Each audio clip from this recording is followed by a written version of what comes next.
Petco Park, a new beginning, let's go. Started back rocking the brown. Ever since we've been knocking them down.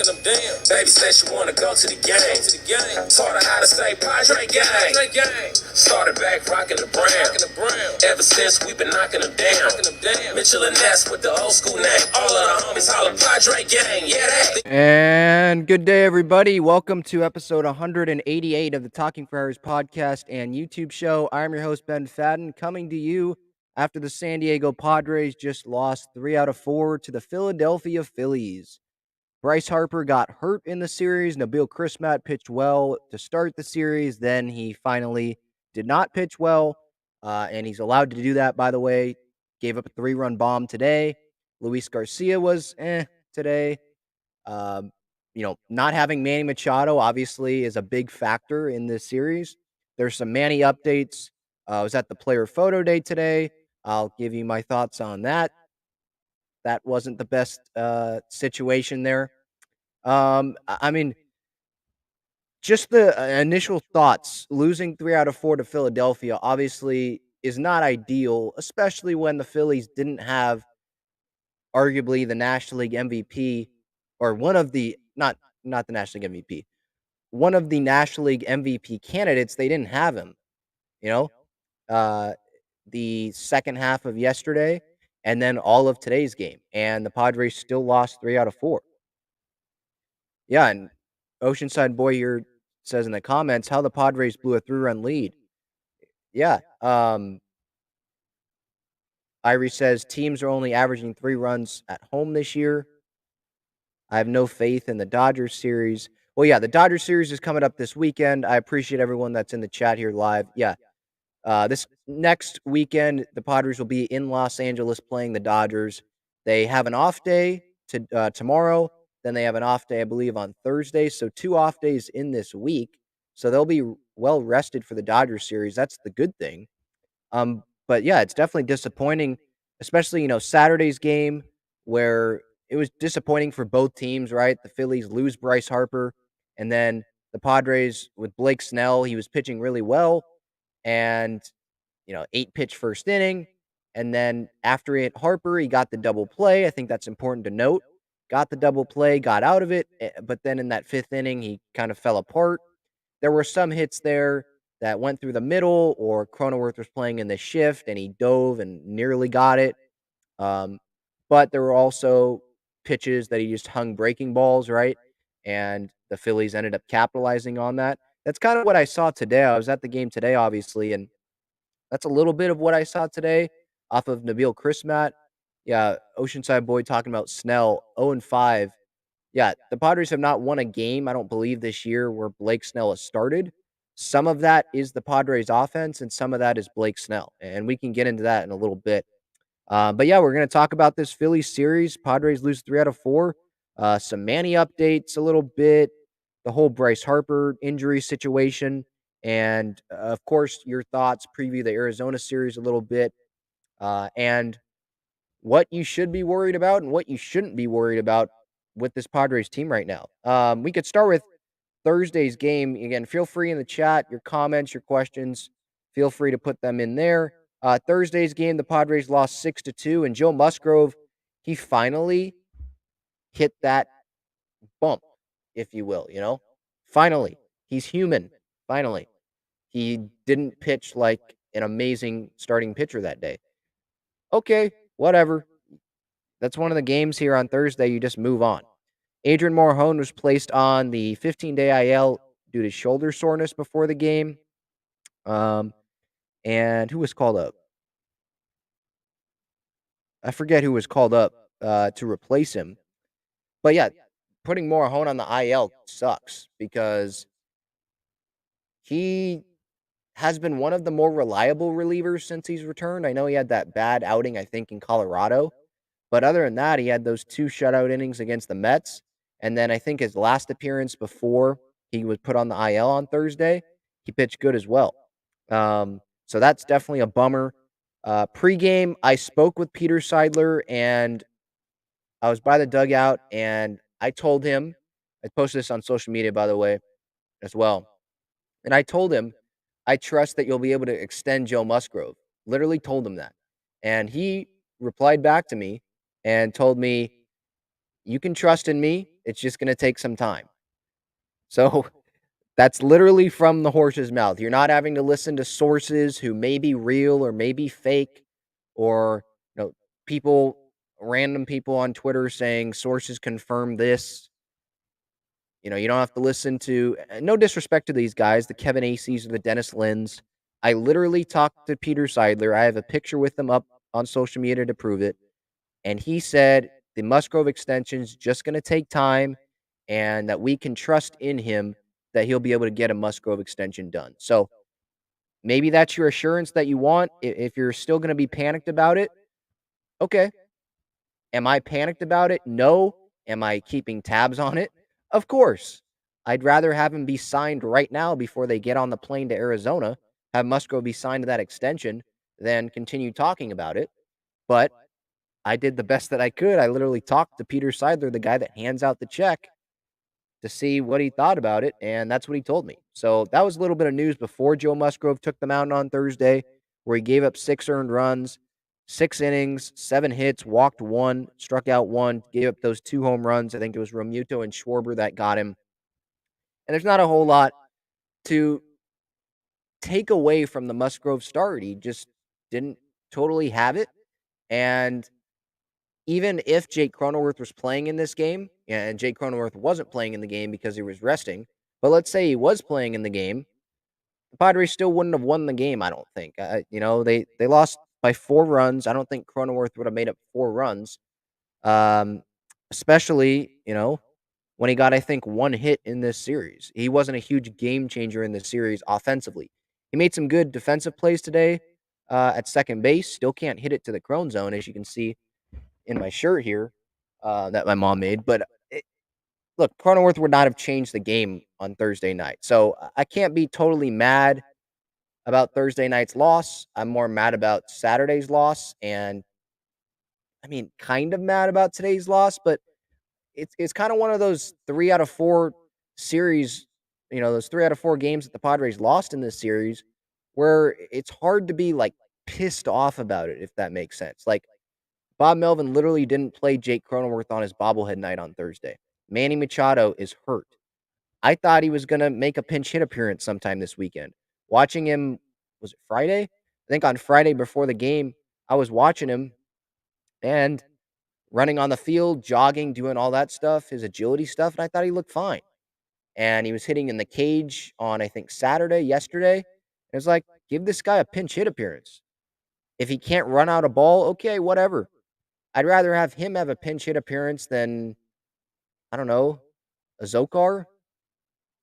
Or would you rather have had Manny up at the plate today in a pinch hit appearance, or would you rather have had Luke Voigt up there, who it just feels like he's going to strike out all the time, I'd rather would have had Manny out there.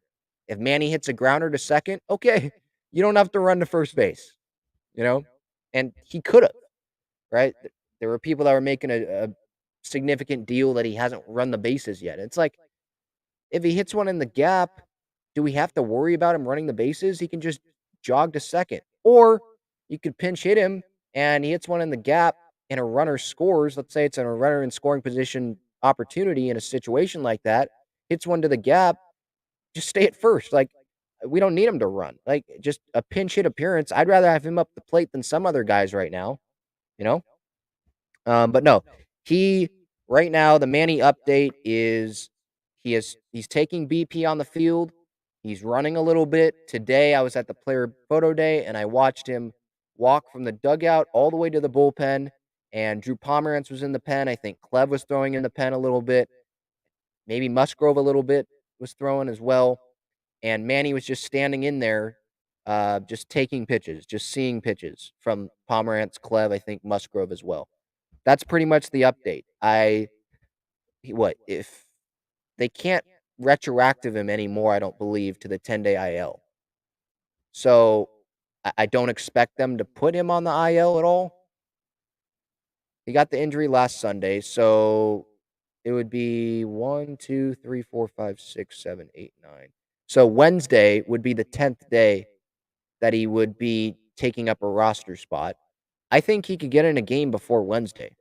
to make it worthwhile for the Padres not to put a guy on the roster. Like, let's say, with Manny, they decided to put him on the 10-day IL a couple days ago, right? Before he had tested it out and just said, we'll put you on the 10-day, whatever.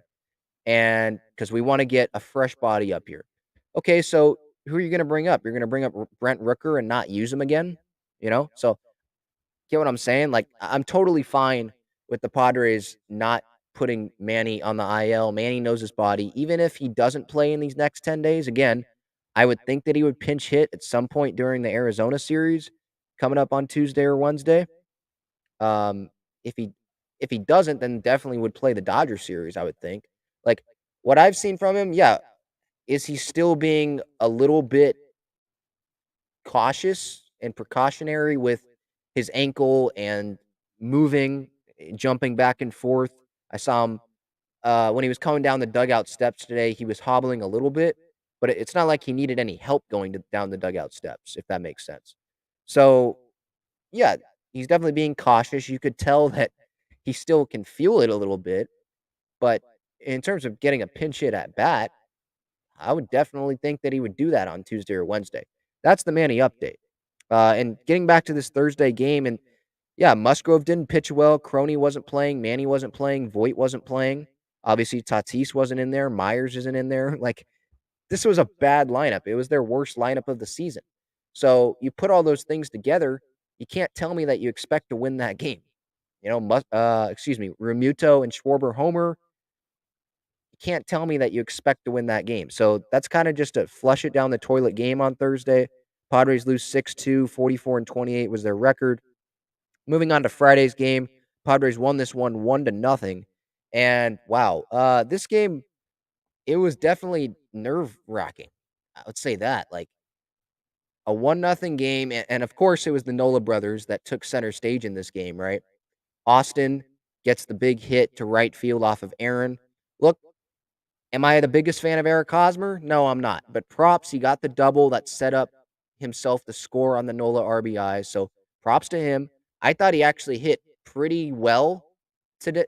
Not kind of today. He did double today. He was slow as heck around the bases though on that double. It's like, dude, the ball's in the gap. Run the bases. Stop looking at it. But whatever. Anyway, back to Hosmer. Props to him for getting the double and driving in that run, or setting up Nola, who drove in him to make it 1-0. And Taylor Rogers, giving fans like almost heart attacks in the ninth inning there. He's been good all season long, and he had a 29 pitch ninth inning. Do I have it in here? Yeah, 29 pitches to get 3 outs. He had bases loaded and got Schwarber to fly out to center. I put my hands on my head right when Schwarber hit that ball. I thought that ball probably was going to get out, but I guess I was just in the glass half empty mode right there. Like, anything that happens here, the contact, it's going to be bad. But it turned out well. Padres end up winning this game, and Gore bounce back is what the Padres needed after having 2 really, really bad outings against the Rockies. And that's exactly what Gore gave the Padres. So really props to him, as well as props to Nola and Hosmer. Nola played really well this series, I think, at least offensively. He had that one hiccup today on the pass ball. I think Garcia was pitching. But other than that, offensively, obviously the big hit in this Friday game that I was talking about right here. And then he had that double today. Padres didn't win the game, but he did give the Padres the 3-2 lead, I believe, at that time. So he hit good this series. But Gore, 5 innings, no runs on Friday, 3 hits, 4 walks, 4 strikeouts. And I think what was huge and got him over that hump or that challenge in Friday's game is that he got Bryce Harper to fly out to left weakly to Profar with the bases loaded in that 3rd inning. And that inning could have definitely spiraled, and it didn't. So, yeah, congratulations to Gore there for bouncing back. And there was some talk about, hey, if Gore didn't pitch well on Friday, there would have been this conversation about, oh, do you just shut Gore down for a little bit? Do you send him to the bullpen? What do you do with him? Do you give Martinez more starts? And I totally understand that, but we do have to remember that he is a rookie.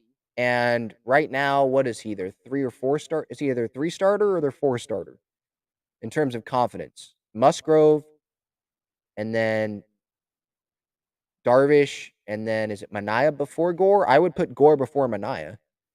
But like even if he struggled on Friday, I didn't think it was going to be 6 runs struggled. I said on the pregame show when I was at Petco that night before the game, just sitting in the stands before the game, I was like, I'll take 6 innings, 3 runs out of him, and that cuts the runs in half that he gave up against Colorado the other day, a couple weeks ago, I think, or a week and a half ago, whenever it was. And I would have been fine with that, but he shut him out. So real props to him. And now we don't have to have any conversation about Mackenzie Gore's standing in the rotation. I personally wouldn't have had much of that conversation.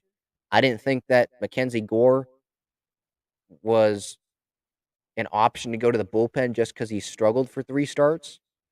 Snell has struggled for many starts this season. He's not going to the bullpen, right? So that's kind of my thoughts on Gore. Anything else to talk about? I mean, Gore, yeah, I saw Kevin Acee write in his Padres newsletter. I jotted this down that Gore's velocity's been down in his last 3 starts. I think Gore was telling the media that it was because his shoulder was flying open. I haven't looked at the film on that. Maybe I will. Someone in the chat maybe can remind me on Twitter or Instagram if they want me to look at it. But yeah, he said that his shoulder's flying open, fighting his delivery, and that's why we're seeing some of his struggles, and he's working on that with Ruben Niebla, and hopefully, he can get that turned around. But that's pretty much what I have taken from Gore and his struggles. And what Gore was doing, I think Niebla made a mound visit in this game. I forget when it was, but he made a mound visit, and then Gore, maybe was it before the Harper flyout in that 3rd inning with bases loaded? And he was just telling Gore, like, kind of telling him to, I think it was, don't throw the breaking ball outside or to your non-glove side. Throw the breaking ball to your glove side. So he's a lefty. So throw that breaking ball, let's say to a righty, throw it down and in. I think that's what Niebla was telling him during a mound visit. And that essentially, from what Gore, I think, was saying to the media that or after Friday's game, he was saying that him throwing the breaking ball glove side would like force him to keep that shoulder closed instead of throwing open, if that makes sense. I know we're not all pitching coaches, but I'm just telling you what I saw from Gore.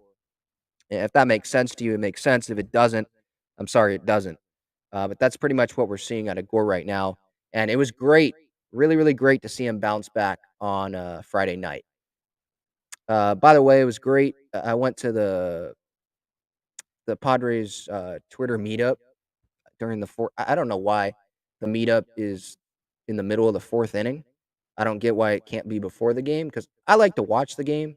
I don't know about you guys. I like watching the game, but it was cool to catch up with some people there, some people I haven't met.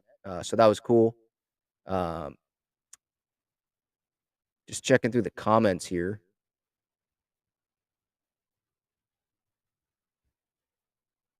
So asks, how long is Grisham out? He's not out anymore. He subbed in for, I think, was it a Zokar? No, Mazzara. He subbed in for Mazzara earlier today. I noticed that in like the 8th inning. Voit pinched hit for Mazzara, and then Grisham replaced Voit technically in the lineup, and he went and played center. So he's not out. He just didn't have an at-bat. They elected to have Voit hit for Mazzara instead of Grisham. So Grisham is not out. He was scratched going into Saturday's game, which we can get right into. So that's a good transition right there, Saul, actually. Grisham was out.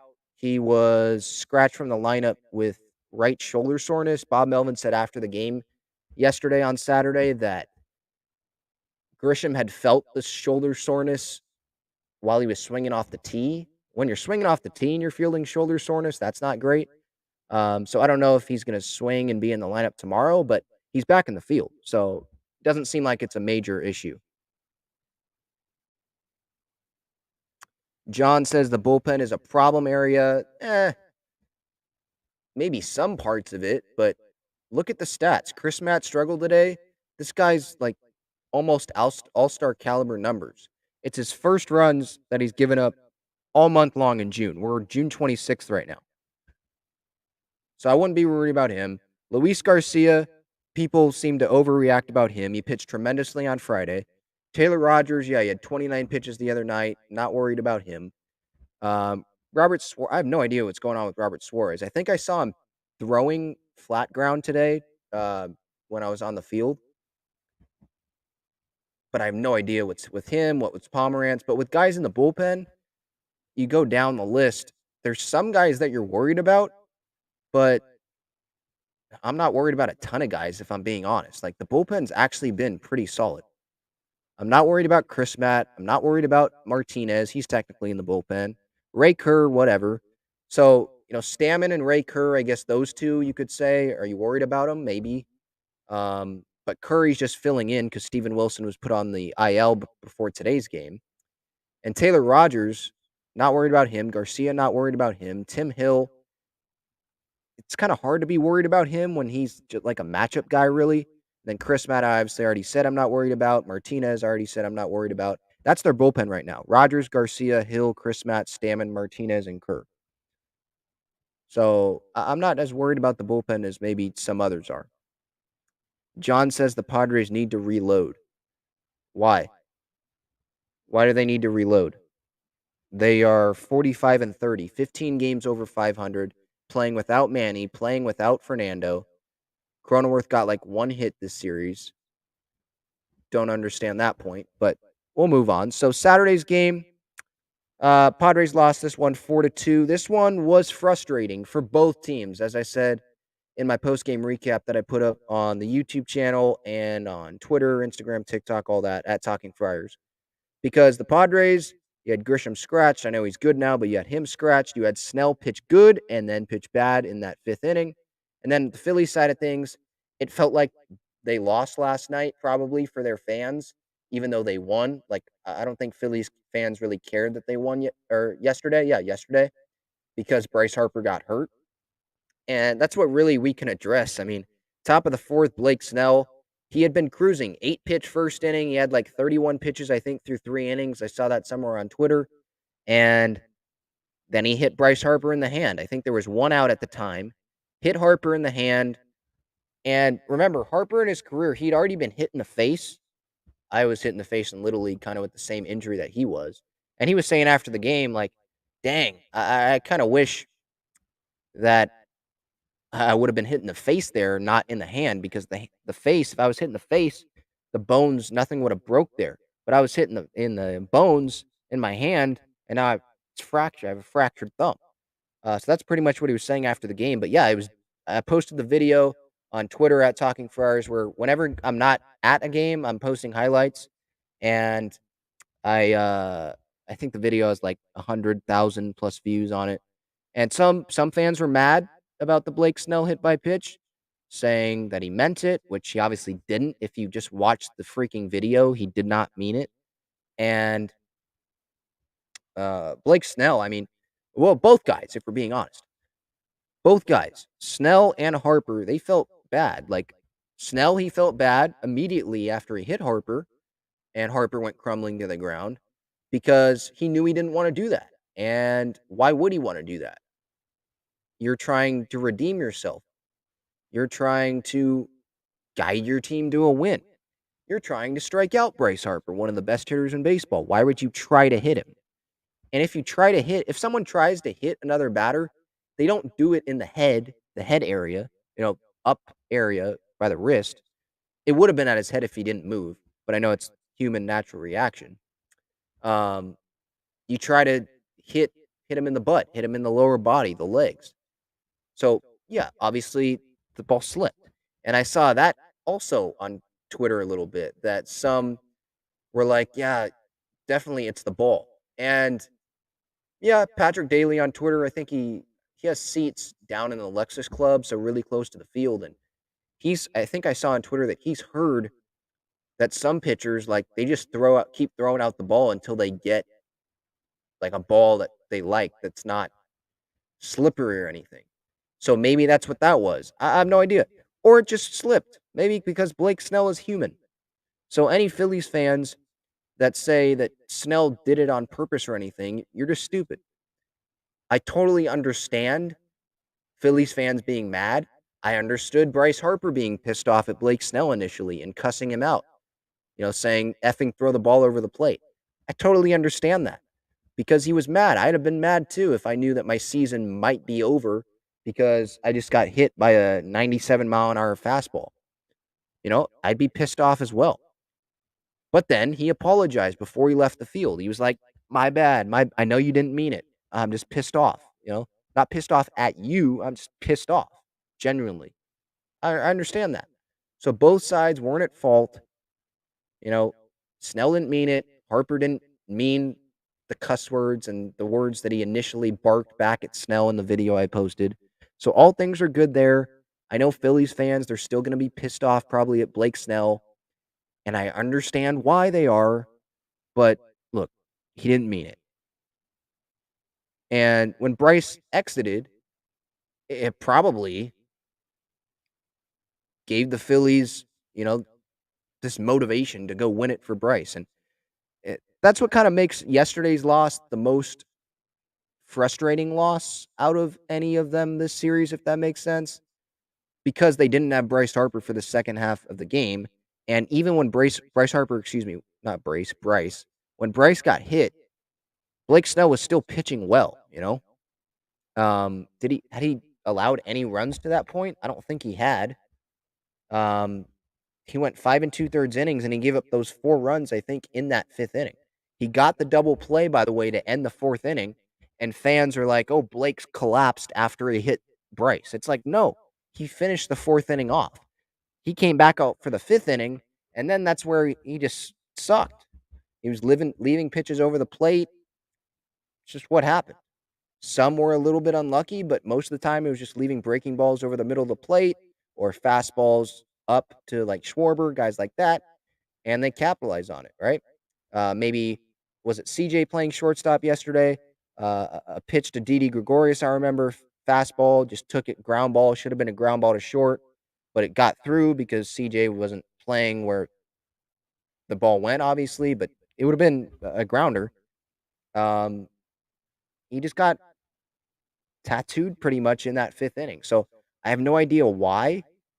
I mean, other than just leaving pitches over the middle of the plate, but I kind of, I'm kind of with Bob Melvin on this. Bob Melvin said post game that this is pretty much like the best that we've seen Blake Snell this year, and I would agree with him. Like, I know you can't take out the 5th inning, but if you did, he pitched amazing. I thought. When you have an 8-pitch first inning, it's like, all right, let's go. This is great. And he just didn't finish. He was better than he was at the beginning of that last Colorado start. I know he kind of also collapsed at the end of that Colorado start, kind of the same as this Phillies start. But I think he was better throughout this Phillies start than he was any time in Colorado. Was that last Sunday when Manny got hurt? But I'm going to take the positive from it. It's losing on Saturday was definitely frustrating because of how great Snell pitched the first, 4 innings. And then he wasn't great in that 5th inning. But when you're looking at this from a larger, or what do they call it? Like a grander scale point of view or whatever, you're looking at it not just close up but from way up there. And you look at the whole picture. There you go. Look at the whole picture. And you're like, Blake Snell, this is the best that he looked pretty much this entire year. So let's take that. Let's build on that, Blake. And hopefully he just doesn't have that collapse of an inning like he did against Philadelphia yesterday. When I went to the Padres photo day, I did want to mention this. I took a picture and posted it on Twitter at Talking Friars of Blake Snell running the ramps at Petco Park. Before we were allowed to come in, I saw him running the ramps. And does that say anything about him? I don't think so. This is probably just, maybe this is what he usually does, or it was just hot out, didn't feel like running the warning track. And he just ran the ramps. And for me, it just, I guess, clarified that the guy cares and he should care. He's a professional baseball player, obviously. He cares. He's trying, obviously. And you just hope that him and Ruby Niebla, they can figure it out some way, right? They can just figure it out. Excuse me, sorry. They can just figure it out. The command, the pitching consistently like he did in that first inning or like the second or third inning yesterday. Can he do that the whole way through, right? That's the biggest question for Blake. Um, and then the offense in Saturday's game when they lost 4-2. I mean, the bullpen was great at the end. They didn't give up any runs because Snell gave up those 4 runs. Phillies won 4-2. And, you know, Philadelphia, the pitching retired 13 Padres batters in a row to end the game. Like, the Padres offense just didn't show up really much on Saturday. They didn't show up on Friday. They still got the win. Austin beat Aaron, but the offense combined 3 runs in those middle 2 games of that series. And then you score 5 runs today on Sunday, and you feel like, okay, 5 runs is good. And then Chris Matt finally has a bad outing on Sunday. And that's what we can get to now. Padres lost today 8-5. Phillies take 3 out of 4, obviously, like I said earlier in the episode. Padres are now 45-30. And you would have took those 5 runs last night instead of today, you know? You knew you were going to give up 8 runs today? Okay. Can we just get shut out and score the 5 runs yesterday so we could have split the series instead of lose 3 out of 4? But that's baseball. You can't transfer runs, obviously, in games. But Darvish, in this game, I thought he was fine. You know, the story for me was Chris Matt just finally did not pitch well. He hadn't allowed a run at all in the month of June. I tweeted it out, I think, before the Phillies series this weekend started. Hadn't allowed a run, or maybe it was during the Phillies series, had not allowed a run in the whole month of June. And he finally gave up a run, gave up 3 runs today on that 3-run home run by Schwarber to left field.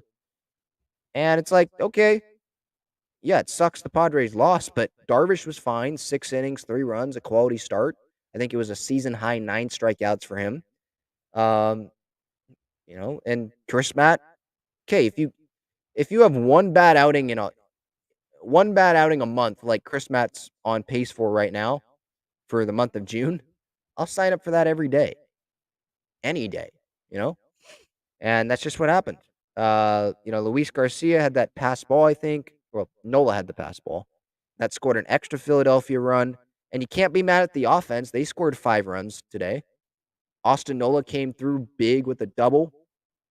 Not Alfaro, excuse me. Who is that? Abrams. Abrams came through with a gapper to right field. I mean, some guys that you weren't expecting to come through, they came through today. Cronenworth, yeah, he struggled in this series. I think he got 1 hit in this series. So I was wrong on my Padre pick on the pregame show again today, but I'm going to keep having faith in Croney. The guy has been lights out at the plate. I mean, not in a bad way, like really good way. He's second in RBIs, I think, out of all of Major League Baseball in the month of June, even with this bad Philadelphia series. And you could tell he was frustrated. He was pissed off. He let out a big F-bomb after striking out last night. I saw him ground out, I think, in his last at-bat today, and I was watching him after he hit the bag, and, you know, he was pissed off then. You could see he was visibly pissed off after grounding out there. And so he wants it. Snell wants it. All of these guys want it. I mean, Hosmer, I feel like he wants it, but he's like the one guy on the team where you can make the case. It's like, does this guy does he really want it? You know? Like, yeah, I said earlier in the episode, like, he had a pretty good offensive series. He doubled again today. He's still slow as heck. But when he didn't get on base in this series, it felt like every time it was a ground out to first or a ground out to second. And I can't get too mad at him about today's game. You know, he did drive in a run, he doubled, but that one run that he drove in, it was a weak ground ball to first base. And that run wouldn't have scored unless the guy in front of him, I forget, was it Alfaro, that he grounded out to advance the runner to third, you know? So, yeah, it's just frustrating watching Hosmer. And Someone posted on Twitter today, it was funny, of the ball girl. I didn't pick up on this because I was at the game, but a ball girl made an amazing pick, lunged right towards the ball like you were supposed to, like a regular, normal, non-Hosmer first baseman would lunge towards the ball, made the pick, and people were clowning Hosmer on Twitter, like, the ball girl can make a good pick at first. Why can't you? Um, but yeah, Hosmer, he just, yeah, he was fine in this Philly series, but it's just a pain to watch him. Really, it's just a pain to watch him.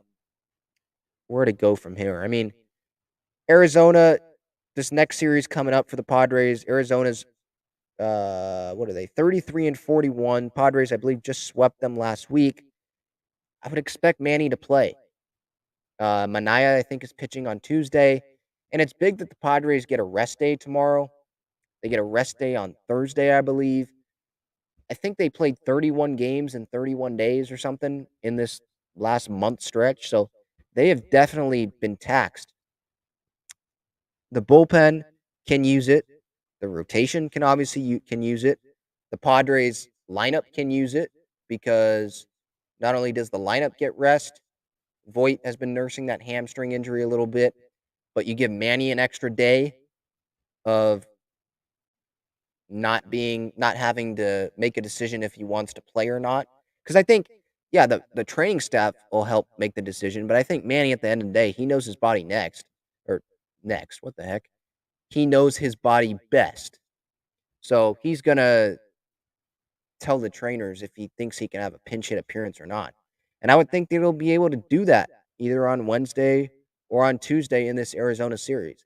I I'll go as far to say I expect him to have a pinch hit appearance on Tuesday or Wednesday. Just based off on how I've seen him at Petco this past weekend, I liked what I saw. And um, going into this Philly series, I said I'm not expecting Manny to play or having a pinch hit appearance or anything like that in at bat, but don't be surprised if he has an at bat. He didn't have one. I definitely would not be surprised if he had an at bat this coming series on Tuesday or Wednesday. I don't have sources. I'm not trying to have these sources that no one believes, right? I'm just looking my gut, watching how Manny has been doing, what he's been doing before the game and stuff. I think he could get in there for an at bat. Um, but yeah, that's the Arizona. Not a whole lot to preview in the Arizona series. Obviously, the Dodgers series, those next three next weekend are obviously huge. Dodgers are playing in Sunday Night Baseball right now. Freddie Freeman making his return to the Braves. They're down 1-0 in the sixth. But for those listening on replay, the podcast audience, the YouTube audience, obviously that doesn't matter to you. What does matter is the standings. And let me pull that up.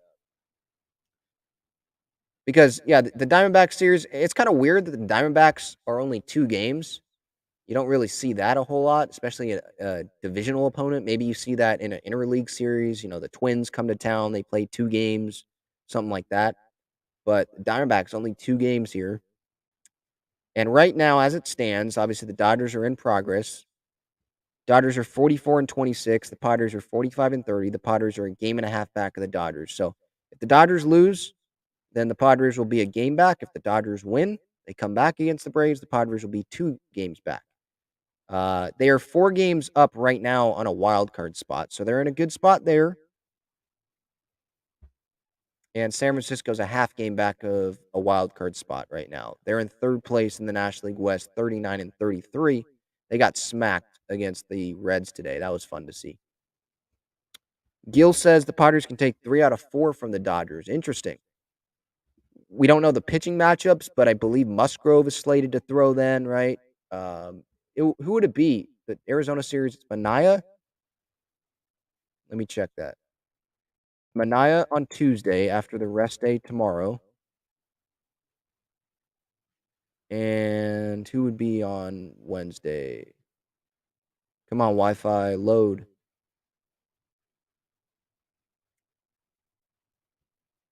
Wednesday's Clev. Yeah, so, okay, so Oh wow, it's good. Jeez, we got to face Mad Bum again. I mean, they play well off Mad Bum. Don't get me wrong. They blew out the Diamondbacks that last day game at Petco the other day when Mad Bum pitched. I'm just tired of seeing that guy. He's so freaking annoying. But Clev's on the mound on Wednesday, so that means Thursday. Who would that be? Would that be Gore? Who pitched? No. It would be Musgrove, right? Musgrove would pitch on Friday against the Dodgers. Would it be Musgrove, Gore, and then Snell would pitch Sunday? That'll be interesting. I saw in the chat someone said 3 out of 4. Isn't it? Wouldn't it be 2 out of 3? I don't think they play the Dodgers for 4 games. I could be wrong. I don't think they play 4 games against the Dodgers this time around. Last time they played the Dodgers, I think, was in April, right? Oh, no, they do. Okay, my bad. I don't know why I kept thinking that the Padres had an off day on Thursday. They don't. So scratch that. Sorry, I was being dumb there. I didn't look at the schedule. For some reason, maybe I don't know why I thought that. But no, they have an off day. Okay, they have an off day tomorrow on Monday, Diamondbacks Tuesday, Wednesday, and then they play the Dodgers Thursday, Friday, Saturday, Sunday. So it would be Musgrove Thursday, Gore on Friday, right? Snell on Saturday, and then Dart. So it would be the same pitching matchups, right?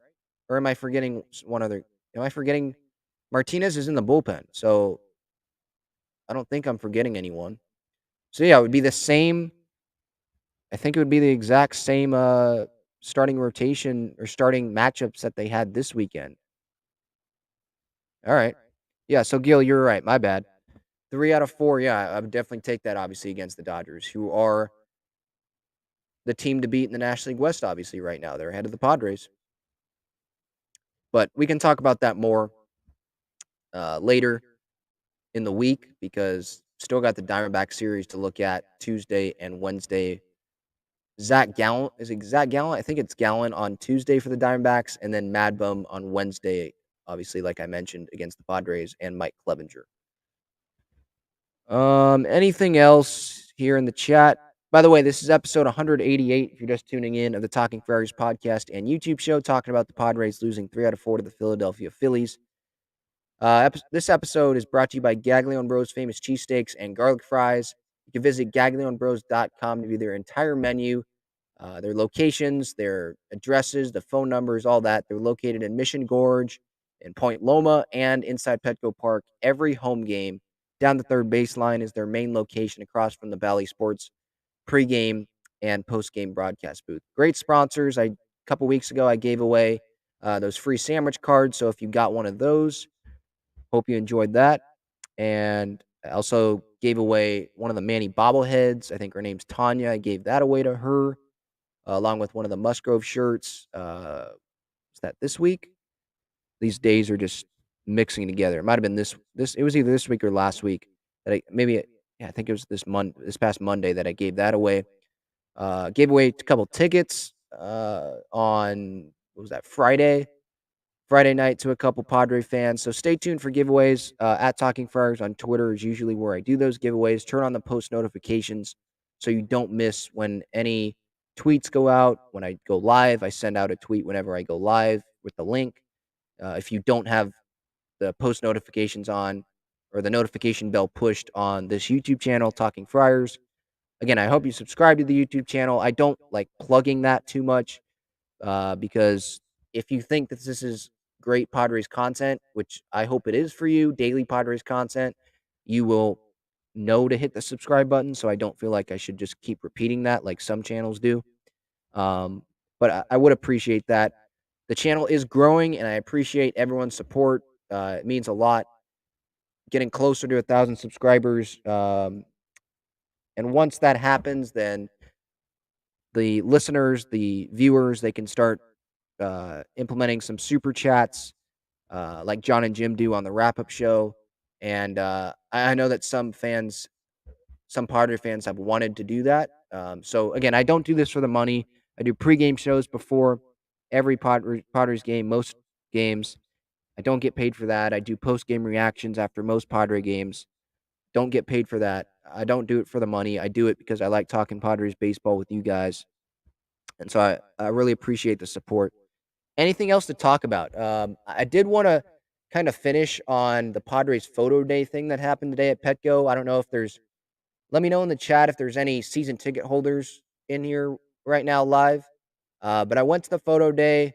My mom and my brother didn't want to stay in the line, and I don't really blame them. The players came out a little after 11 o'clock, and I was kind of judging what was going to happen going into today with what happened in the first photo day, which was a couple weeks ago. Tatis was out there, um, Musgrove, Crony, Voit, Grisham. A lot more people, it seemed like, were out there in the first photo day than the second. And I was there an hour before the gates opened, which was 10 o'clock for the photos on the field with the players, which was exclusive to season ticket holders. So I was there for an hour. I was before the gates opened, second in line. And you would think when you get down to the warning track, down the steps in right center, down the warning or down the steps, go onto the warning track, and there's a lady there.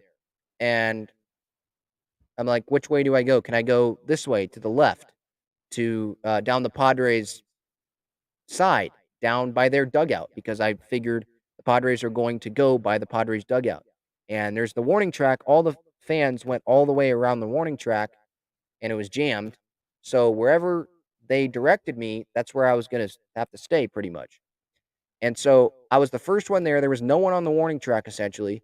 And they said I had to go by the Philly side, all the way down to the end by the Philly side, which makes no sense. Like, I essentially stood there for 2 hours before the players even started coming out, and I have to stand there by the all the way at the end at the Philly side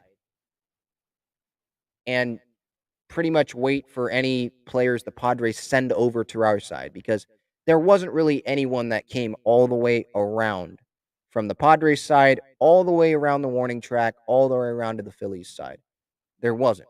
You know, props, I guess, to, Pierce Johnson and Craig Stammen and Mark Loretta and Mackenzie Gore, Taylor Rogers. That was pretty much it.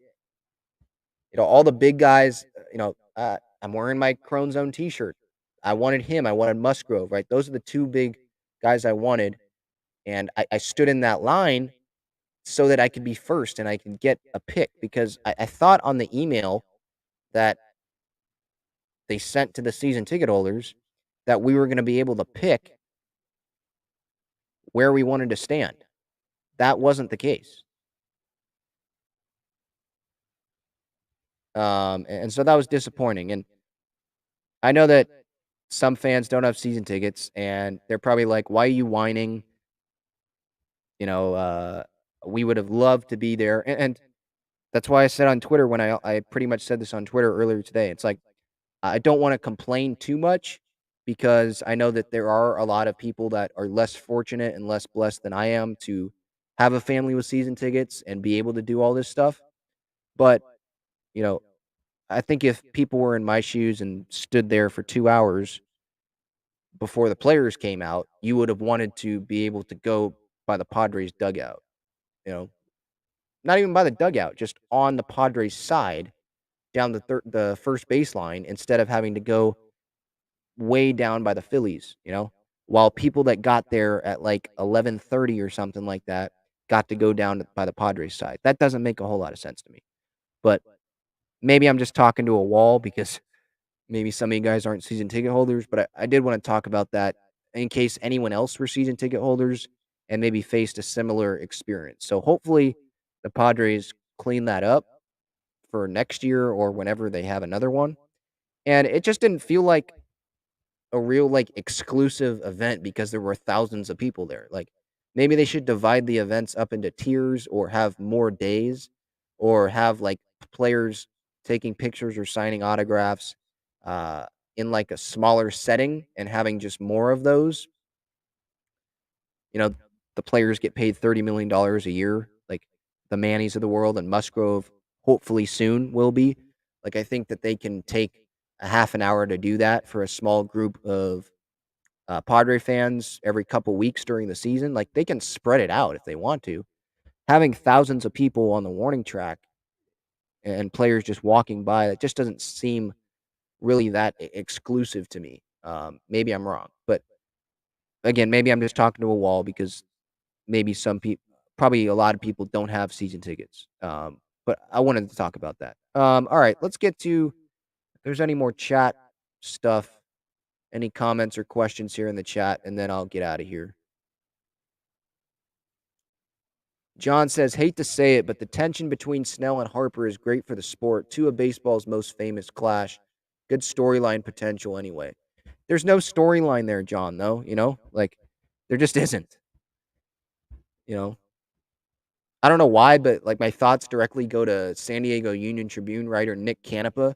I don't know if any of you guys saw that dumb article that he put out yesterday where he said that the Padres or San Diego's curse or whatever, like knocked Fernando off of his motorcycle this offseason and it grabbed Manny's ankle when he got hurt. Like, it's just a stupid article, but just trying to make stuff up.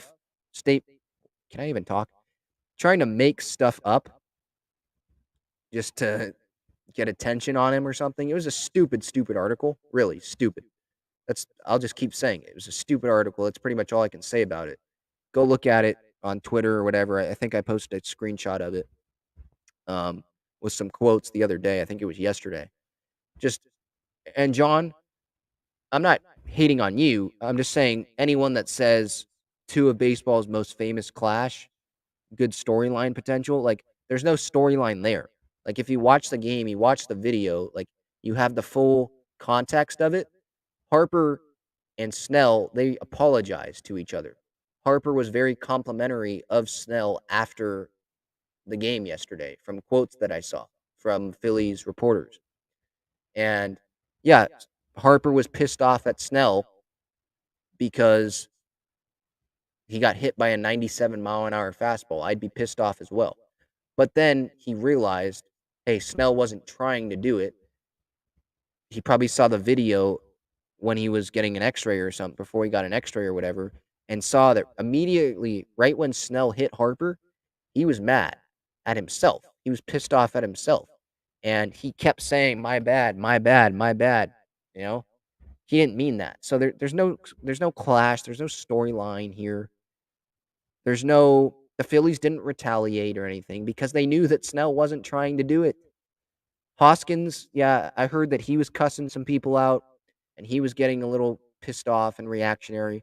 But I think he probably cooled down too. He was reactionary because he knows that that's the Phillies' best player. That would be like if Fernando, if he was healthy, having an MVP caliber season, and he already has a torn UCL and he's already hurt, but he's still in there DHing every day, and now he gets hit and fractures his hand, and now he might be out for the season.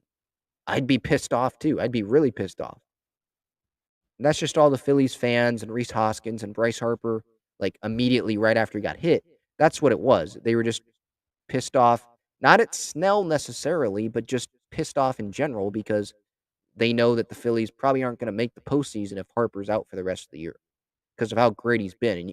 And I don't think Phillies fans can rely on their bullpen and their pitching staff like the Padres can this season. They definitely don't have that. They don't have that benefit like we do,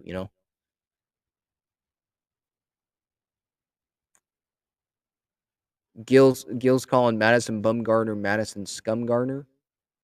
One of the classier guys in baseball, yet not. Yeah.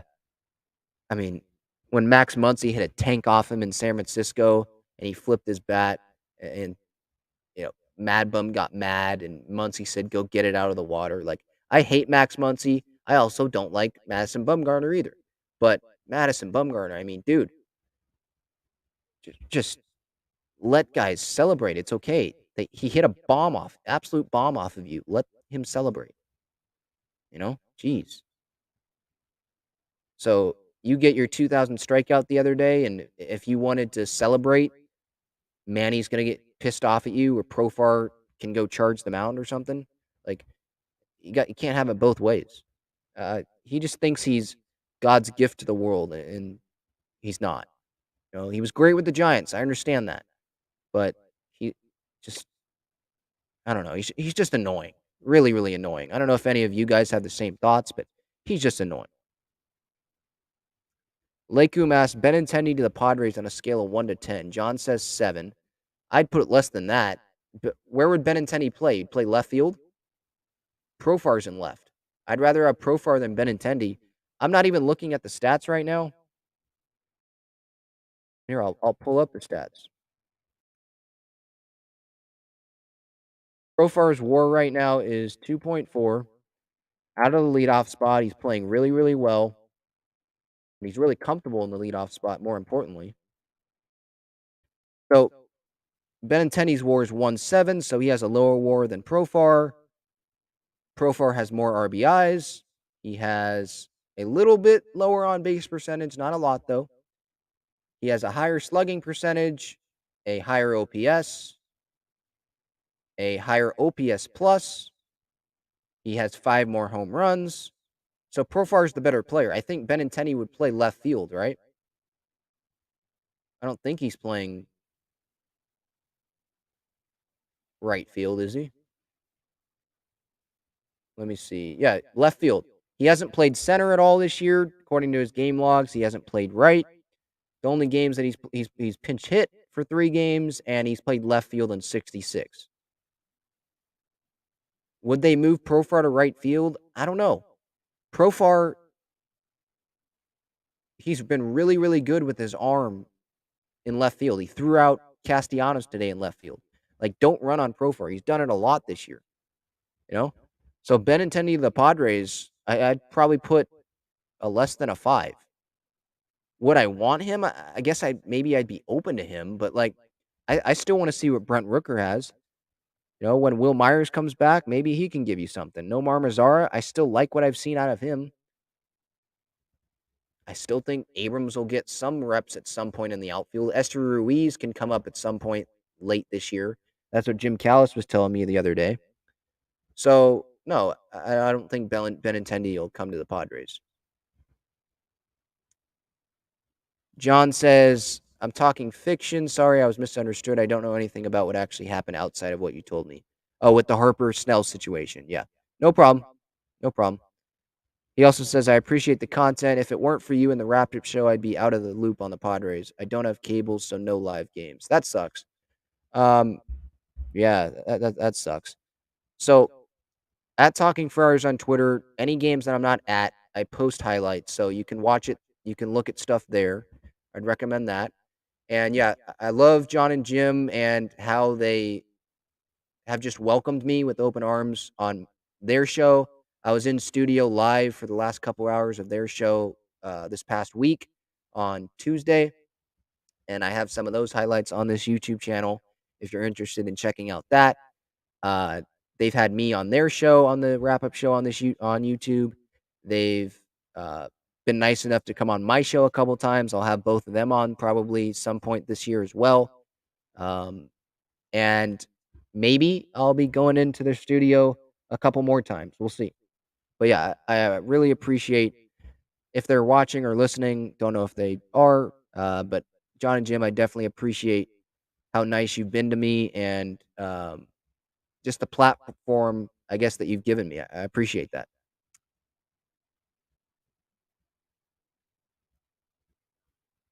Gil says Rooker hit his 13th home run yesterday. Yeah, if he did, yeah.